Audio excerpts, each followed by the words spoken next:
በየጊዜው ቶሎ ቶሎ እየተበላሸ የሚያስቸግር ከሆነ እነዚህን ነገሮች በማድረግ ማስተካከል ይችላሉ ማለት ነው። አንደኛ የዲሻችን አቀማመጥ ነው። ጣውላው የበሰበሰ ወይ በደንብ ጥብቅ ሆኖ ያልተቀመጠ ከሆነ ቶሎ ቶሎ ይበላሽብናል ማለት ነው። ሁለተኛው ደግሞ የገመድ ነው። ቅጥያ ካለብን የተቀጠለ ቦታ ብዙ ካለው ቶሎ ቶሎ ይበላሻል፣ ያስቸግራል ማለት ነው። እና ብሎኖቹ ምናምን ስፓናቱ የሆኑ ከሆነ እሱም ቶሎ የማቋረጥና ቶሎ የመበላሸት ችግር ያኖራል ማለት ነው። ሌላኛው ደግሞ ሪሲቨራችንም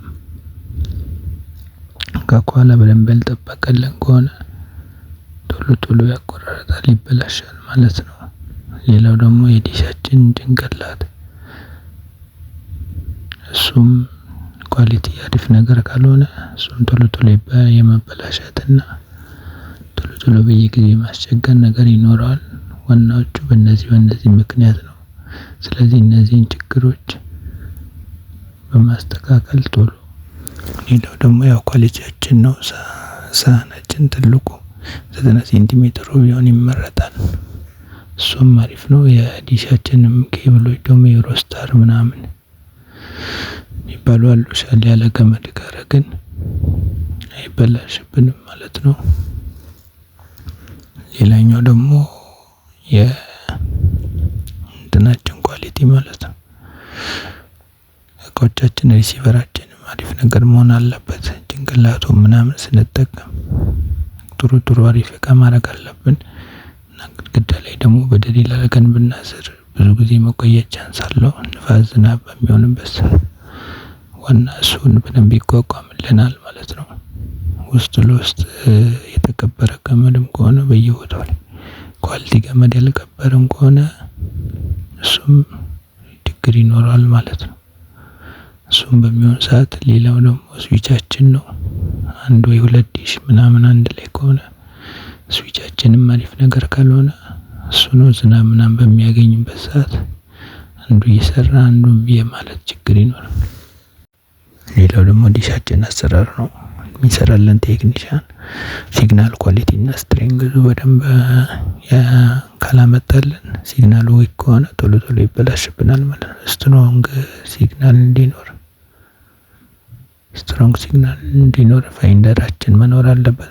በፋይንደር በስትሮንግ ፍሪኩዌንሲ ተጠቅመን በደንብ ኳሊቲ ማምጣት አለበት ማለት ነው። እሱን በደንብ ማስተካከል ይኖርብናል። ኳሊቲውና ሲግናሉ በደንብ ካልመጣልን ቶሎ ቶሎ ይመበላሻል። ሌላው ደግሞ ያው የሚሰራው ሰው ነው። ብሎኖችን መጥበቅ፣ ኳሊቲው ስትሮንግ አድርጎ በደንብ አድርጎ ማስተካከል ይኖርብናል ማለት ነው። ዲሻችን ችግር ባይኖርም አሪፍ ቴክኒሻን ካልተሰራ ቶሎ ቶሎ በመበላሸት የሜንቴናንስ ምናምን ወጪ ስለሚኖር ስለዚህ እነሱንም በደንብ አጀስት ማድረግ ይኖርብናል ማለት ነው። ሌላ ደግሞ ዲሾቹን ምናምን በደንብ በማጠብቀብ ከነዚህ አይነት ችግር መገላገል ይችላሉ ማለት ነው። በደንብ ጎበዝ ቴክኒሻን ካልሰራ በየጊዜው መበላሸት፣ በየጊዜው ሜንቴናንስ ወጪ፣ ስትሬኒዮ ሲግናል ማለት ይኖራል። ስለዚህ ያለው ችግር በአንድ ያስተካክለን በየጊዜው ከብልሽት ምናምን እንትን ማለት ይኖርብናል ማለት ነው። ስለዚህ ዋና ደግሞ እሱ ነው። ሲግናላችን ስትሮንግ መሆን አለበት። ስትሮንግ ሲግናል ከሌለን በየጊዜው የመረበሽ የማስቸገር እንትን ስላለው ቴክኒሻንም ከሆነ ያለው ችግር ጠይቆ በደንብ ማስተካከል ይኖርብናል ማለት ነው። ስለዚህ ዋናው ነገር እሱ ነው። ከዛ በጥራት ለረጅም ጊዜ መጠቀም እንችላለን ማለት ነው። ከነዚህ ያሉትን ችግሮች በማስተካከል በየጊዜው ከወጪ